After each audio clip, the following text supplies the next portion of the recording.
इस हिंदुस्तान में जन्म लिया है। ये मैं यहाँ पर आने वाले धन्यवाद करती हूँ। सामने बैठी हुई प्रधानमंत्री महिला है, मैं उनका भी बहुत स्वागत करती हूँ। मैं धन्यवाद करती हूँ यहाँ के एसडीएम और यहाँ के कटारिया उनको भी, जिन्होंने प्रोग्राम करने की परमिशन नहीं दी। इस लड़की का 4 दिन तक थाने में चक्कर लगाया ऑफिस में, मैं उनका भी धन्यवाद करती हूँ दिल से। उन्होंने परमिशन नहीं दी इस लड़की को। मैं धन्यवाद करती हूँ प्रदीप जी का, मैं धन्यवाद करती हूँ यहाँ पर हमारे सुंदर यादव जी, सुंदर भाटी जी का, और तरफ टीम जो है यहाँ की रवि भाटी जी वगैरह जितने भी यहाँ प्रोग्राम करने वाले लोग हैं। सिर्फ प्रोग्राम करने वाले लोगों की जो कमेटी थी वो 10 लोगों की कमेटी थी और उन 10 से चक्कर कटवाए गए यहाँ पर थाने में। और एसडीएम साहब और सीओ जो है यहाँ पर ये ध्यान रखना, चाहे पर परमिशन हो या ना हो, लेकिन इस देश के किसान का अगर चल रहा है तो मैं पीछे नहीं हटती हूँ। इस बात का ध्यान रखें। ट्रैक्टर का जो रोड शो था इन्होंने वो नहीं करने दिया। मोटरसाइकिलें जो थी उसके रोड शो के लिए इन्होंने वो सब कैंसिल करा दिया। और आज भी ये लड़की 11 बजे बैठी हुई थी वहां पर ऑफिस में कि दीदी वो लेटर नहीं दे रहे हैं, वो लेटर नहीं दे रहे हैं। फिर वही बात आ जाती, कागज के चंद टुकड़ों पर सिग्नेचर नहीं होंगे तो क्या पूरी पब्लिक रवाना नहीं आएगी? ऐसा नहीं हो सकता ना बॉस, क्योंकि इस देश में ट्रैक्टर चलाना भी संविधान के दायरे में है, ध्यान रखिएगा। और इस देश में आवाज उठाना संविधान के दायरे में है, यही आप मत भूलना। क्योंकि मैं उस जात और धर्म से आती हूँ, सबसे बड़ी जात और सबसे बड़े धर्म किसान धर्म और किसान जात से आती हूँ, जो देश के सर्वोपरि प्रधानमंत्री जी बिल वापस नहीं ले रहे थे। उनसे बिल वापस करवाने वाले लोगों में जो गिनती आती है हमारा नाम भी याद रखा जाता है, ये ध्यान रखिएगा। हम बोल रहे हैं, अभी एक चाचा बोल रहे थे कि संगठन बहुत सारे, बिल्कुल बहुत सारे, सबके नियम अपने अपने हैं, कायदे कानून अपने अपने हैं, लेकिन आप सब जानते हैं कि क्या हुआ वो लखीमपुर कांड में जब किसानों के ऊपर ट्रैक्टर चलाए गए और वहां पर समझौते कराए गए। क्या हुआ जब उत्तर प्रदेश के चुनाव 28 में और आंदोलन को हटाया गया? क्या हुआ जब लखीमपुर में बेटी को और मणिपुर में बेटी को नंगा करने से सदन खींचे गए और पूरे देश के ज्यादातर संगठन छूटे जिनका जमीर जिंदा था, उन्होंने इस बात को याद रखा। आप ये बात याद रखना तो आपका कंफ्यूजन भी दूर हो जाएगा। और आप सभी को पता है एनएसपी की जो लड़ाई है हम पिछले 25 साल से लड़ते हुए आ रहे हैं। और मैं आपका कंफ्यूजन दूर करूं, जो हमारे चाचा बोल रहे थे भावनाओं में वो ज्यादा बह रहे थे। इस संगठन का एक नियम है, इसमें भाजपा, कांग्रेस, समाजवादी, आम आदमी, बसपा और भी तमाम दल के लोग हैं। सभी दल के एक भी दल का व्यक्ति ऐसा नहीं है जो संगठन में ना हो, यह आप ध्यान रखिएगा। और सभी के लिए बराबर का योगदान है। कोई ये ना समझे कि मैंने चुनाव लड़ा है तो मेरी प्राथमिकता उनके लिए ज्यादा होगी। अगर वहां भी गलत होगा, छत्तीसगढ़ में सरकार है, वहां भी एक चीज गलत हो रही है, वहां भी धरना करने के लिए जा रही हूँ, ये आप याद रखिएगा।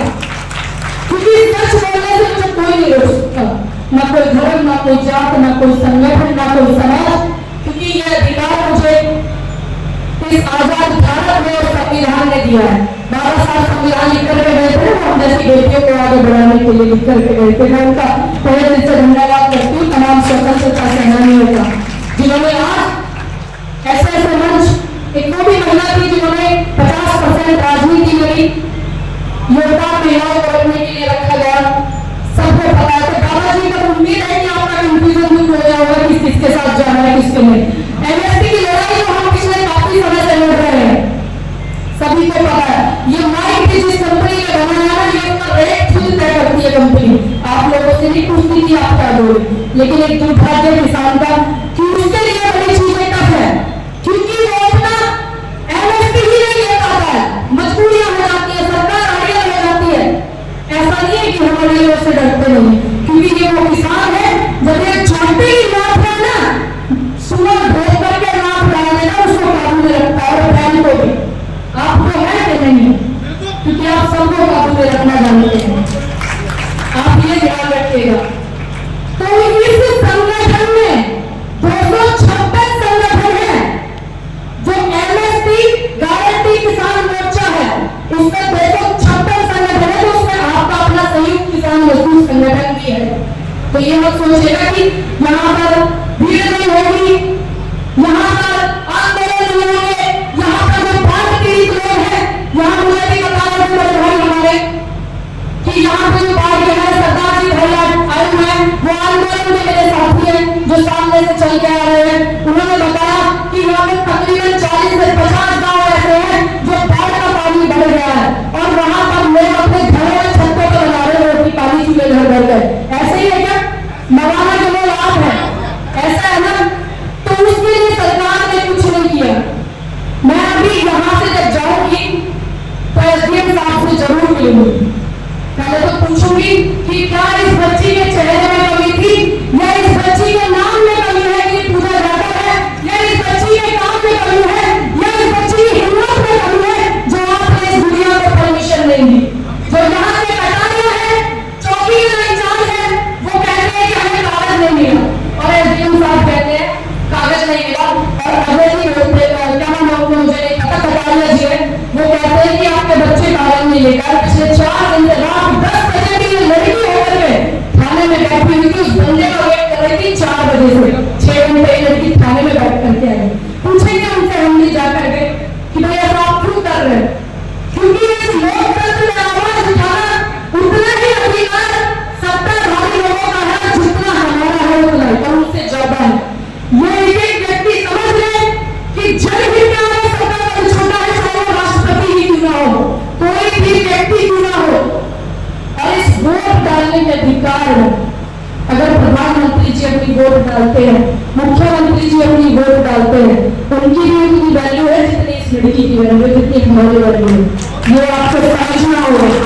अगर आपने नहीं समझा, आने वाले समय में चुनाव भी है, मैं कभी आपको प्रेशर नहीं करूंगी कि आप किसको वोट दें किसको नहीं दें, लेकिन अपने दिमाग को, अपने दिल को और सब कुछ सोच समझ कर 2014 के बाद से जो राजनीति हो रही है इस देश में, मेरे सबसे बड़े कवि वंश के बड़े प्रथम अटल बिहारी वाजपेयी जी की जब सरकार थी, तब उन्होंने ये बात बोली थी कि विपक्ष का भी उतना ही सम्मान होना चाहिए। आज जितनी भी विपक्ष में पार्टियां हैं और संगठनों का काम है, हमेशा से विपक्ष का काम रहता है, विपक्ष को सपोर्ट करना संगठन का काम है। इस देश में जितने भी किसान मजदूरों के संगठन है ना, उनका काम है कि वो सरकार में रूलिंग पार्टियों का भी सपोर्ट न करे, क्योंकि जो जनता पीड़ित होती है ना, तो वो सरकार से होती है। आने वाले समय में सत्ता परिवर्तन हो या ना हो, लेकिन फिर भी हम जनता के साथ पहले खड़े होंगे, ये आपसे वादा करके मवाना में जाती हूँ। मवाना से चुनाव लड़ी हमारी बहन, उनके फादर साहब भी आए हुए हैं, मुझे दिखाई नहीं दे रहे, सारे हस्तापुर से चुनाव लड़ी अर्चना, उनका भी मैं स्वागत करती हूँ, क्योंकि बच्चे हैं, नया नया प्रोग्राम है, पहला तो लिस्ट नहीं करना पाए, कोई बात नहीं, सीखेंगे तब आगे बढ़ेंगे, और सीखेंगे तो बोलेंगे भी, और सीखेंगे तो आवाज भी उठाएंगे, और सीखेंगे तो मुंह और जवाब भी देंगे। ये ध्यान रखना। और मैंने इस लड़की को बताया कि बेटा 24 घंटे काम करने का अधिकार होता है इस देश में, जितने भी अधिकारी हैं 24 घंटे जनता के लिए। आपको अभी पता ही नहीं आपका अधिकार क्या है। 5 बजे के बाद बोल देते हैं आपके उनके जो पीए होते हैं, ओएसडी पीए कह देते हैं कि 5 बज गए ऑफिस बंद हो गए। ऐसा कोई प्रावधान नहीं है। अगर कोई इमरजेंसी है तो वो आपसे घर मिलेंगे, अगर इमरजेंसी नहीं है तो आपसे ऑफिस मिलेंगे, लेकिन आपके बीच में वो जरूर होंगे, चाहे वो पीए हो, चाहे एसडीएम हो, एसएसपी कोई भी हो, क्योंकि वो आपके लिए बैठे हैं। ये आज तक सोचोगे सिर्फ देखिए ताली बजाने वाली बात नहीं है, भाई मैं आपकी भावनाओं को कदर करती हूँ, आप इस बात को समझिए। बहुत नेता आते हैं, ताली बजवाते हैं, चले जाते हैं, आते हैं जाते हैं, निकल जाते हैं, बड़ी बड़ी कुर्सियों पर बैठ जाते हैं, ठीक है।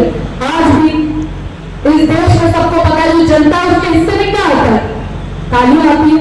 अब जो बाढ़ से पीड़ित लोग हैं वो यहाँ बैठे हुए हैं, और जो बिजली विभाग है उन्होंने भी इतना तगड़ा सिकंदर आप पे कसा हुआ है, और आप ताली बजाने की बात करते हैं। सूझेगी किसी को? उसके हलक में रोटी नहीं चाली होगी जो 180 रुपए की मजदूरी करता है।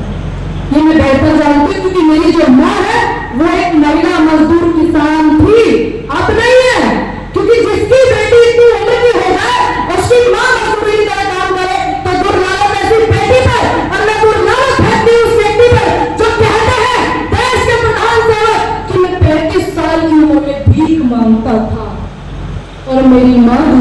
घर में बर्तन मांजती थी। यहाँ पर मेरे साथी पत्रकार आए हुए सागर राज जी, कहाँ आप मुझे दिख नहीं रहे हैं? सागर राज जी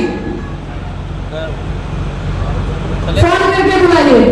मेरे साथी आए हुए जो पिछले 15 सालों से मेरे साथ में जुड़े हुए हैं, वो अच्छे से जानती है कि मेरी मदर किस फैक्ट्री में नौकरी करती थी और किस खेत में मजदूरी करती थी। ये ध्यान रखिएगा। मेरी उम्र जब सिर्फ 12 साल थी तब से मैंने अपनी मम्मी का हाथ बताना शुरू किया, क्योंकि मैं निठल्ली नहीं हूँ, मैं देश के प्रधान सेवक की तरह नहीं हूँ कि अपनी माँ से भीख मंगाऊं, दूसरों के बर्तन मजवाऊं और खुद भीख मांगती फिरूं। नहीं, ये जैसा खाओगे अंदर वैसा होगा आपका मन, ये ध्यान रखना। हमने कसाले का लिखाया हुआ झोंका हमारी माँ ने खुद को मेहनत के उस खेत में जहां मेहनत कर करके पसीना यहाँ से पैरों में चला जाता था। आज तो मजदूरी महंगाई के हिसाब से बहुत कम है, फिर भी उस समय भी बहुत बनती, सिर्फ 35 रुपए की मजदूरी थी। तो क्या हम भीख मांगने वाले लोग हैं? नहीं, हम मेहनत करने वाले लोग हैं, क्योंकि हिंदुस्तान का एक एक व्यक्ति